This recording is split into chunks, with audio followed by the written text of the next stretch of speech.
Alam ko guys kung paano gumawa ng cereal cream. Una, bibili kayo ng ganito. Kung may ganito nga lang sa tindahan nyo.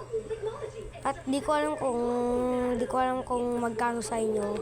Kaya at tilagay ko na lahat dito ng makakayaking aking pera. Kaya haluin na lang natin. Ayun, may natira.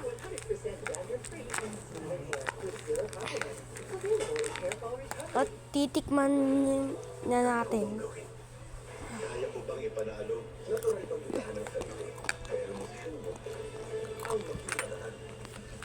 At yan diyan sa katakawan. Kasi bibili rin kayo nito. Alam mo yung OPAP? Goti, tinapon ko na pala balat ng OPAP. Ay, hindi pala. Ito, OPAP.